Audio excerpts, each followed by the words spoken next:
Hello, I'm Ryan Kerr. Welcome to 18th Century Cooking. Today we're going to be making a peas pudding meant to be had with bacon. It's going to be delicious. I'm so excited about it. Thank you for joining me today as we savor the flavors and the aromas of the 18th century.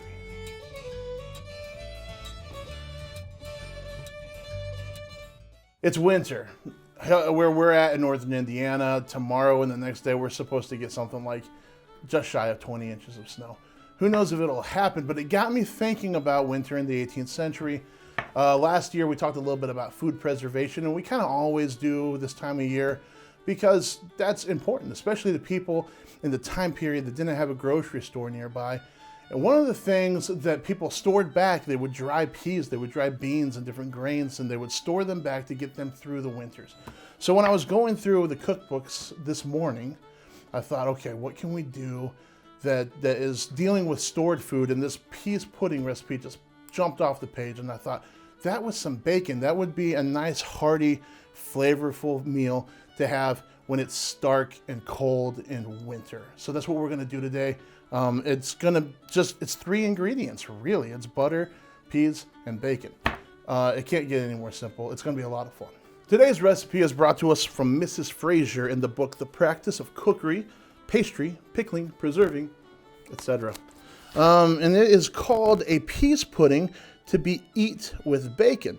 I would say et or eaten, but it says eat. It spells it right out there for us. Take a pound of split peas, or more as you have occasion. Tie them in a cloth, not too close, that they may have room to swell. Let them boil an hour, then take them up and mix a good piece of butter in them and tie them up hard. They will take near another hour's boiling. Divide the pudding in two and lay the pork in the middle. Send beet butter along with them to the table. It cannot be more simple. The only thing interesting or maybe hard from the 21st century perspective on this is the pudding cloth. What is going on? It says tie them up. So we're going to cover that a little bit. We'll try to shed some light on reading in between the lines of this recipe, but it's going to be simple and you guys can try it at home. I'm going to make some space for this pudding cloth real quick. If you have watched the channel quite a bit, you've probably seen a pudding cloth, but really it's nothing too special. It's just a piece of linen that we have, and we're going to use this to cook our peas in. So traditionally, using these with boiled puddings, the first thing that you want to do is you're going to put it in the boiling water and you're going to get all the fibers to tighten up. And then in that situation with a boiled pudding, I think every time I've ever used a pudding cloth, you'll bring it out of the water, spread it out, put flour on it, and then put the pudding inside. I don't really want to do that this time because there's no like paste to go with this. It's not a pudding. I'm just cooking these peas. I don't really want flour to mix in with these peas. So it could fail. I could do this wrong, but I'm not going to flour this. I am going to dip it into the boiling water to get the fibers to tighten up. We'll bring it back here, put the peas in, tie it loose enough that they can swell, and then they're going to boil for an hour.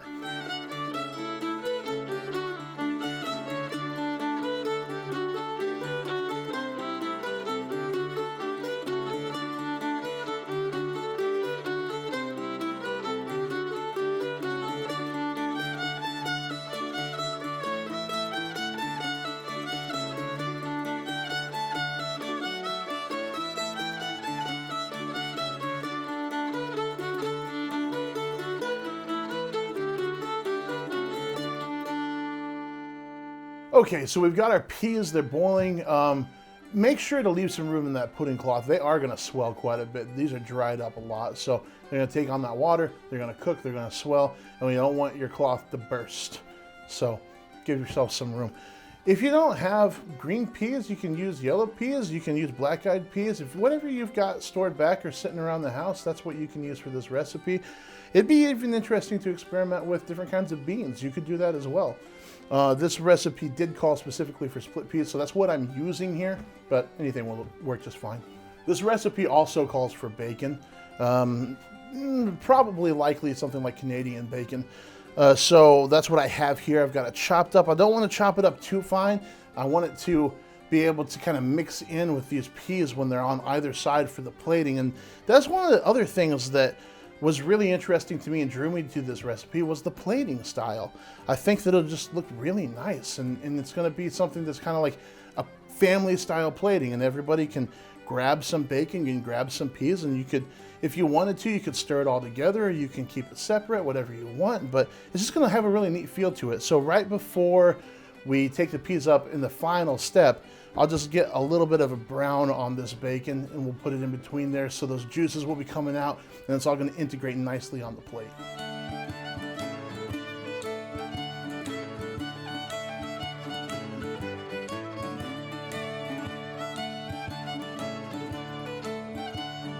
It's been an hour. The peas have boiled the whole time for an hour, and I just wanted to show you.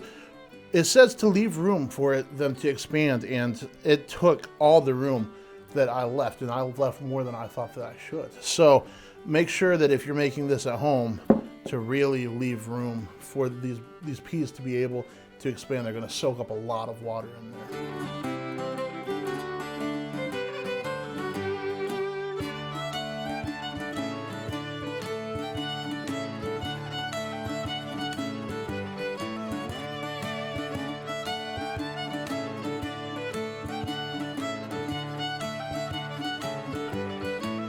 We've got our butter mixed in. It looks like it could be done right now. I don't know what this is gonna turn out like, but the recipe calls for us to get it back in the cloth and to tie it up tightly this time.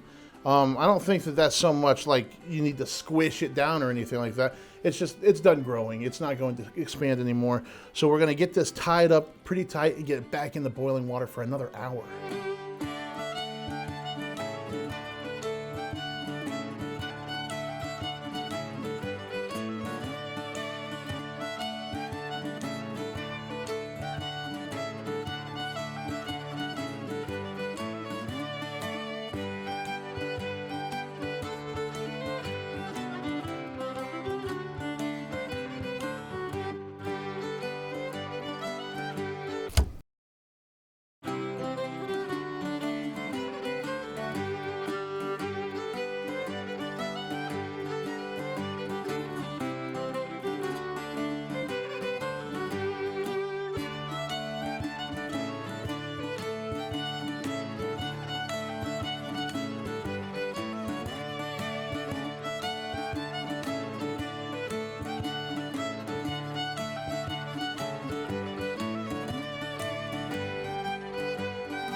Our peas pudding is done. The bacon is fried. We've got some dollops of whipped butter. It looks like something. I'm sure it's gonna be delicious. The only time I think that I've ever had peas porridge or peas pudding was down in Louisville, Kentucky, when John and I went down there to film an episode with Brian and Amy from Locust Grove about peas porridge pudding. I can't remember which one that was, probably both the same thing. At any rate, that was delicious. We'll see what this is like. And I think that the idea here is that I should probably get a bite.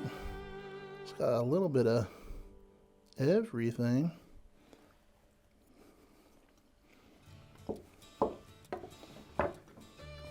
That is absolutely delightful. That is really way better than I thought that it would be. I opened up that pudding cloth and I went to pour it into the bowl and it just goes plop. And I thought, I get to eat this now. This is really, really good. The bacon gives you the salt that you need. We did add a little bit of salt and pepper. The butter, I don't know what that's doing, but it's doing something. It's coming in there. Maybe it's just giving you a little bit of fat. There's not a whole lot of butter in the pudding. It's like salty and earthy, and the bacon's got a great texture. So it's not just like, you see this and a lot of people think, oh, it looks like eating baby food. It's nothing. I've eaten baby food and it's nothing like that. This food is absolutely delicious and I would not have eaten it. I would not have tried it had it not been for wanting to make a video. Every video that we do is an adventure. It's like a stroll in the woods. You don't really know what you're doing, but you're gonna find something really cool. And I love that. I love making these videos. On the same trip that we did the peach pudding episode down at Locust Grove, we did peach preserves. They were fantastic. You should really check that out. And thank you so much for joining me today.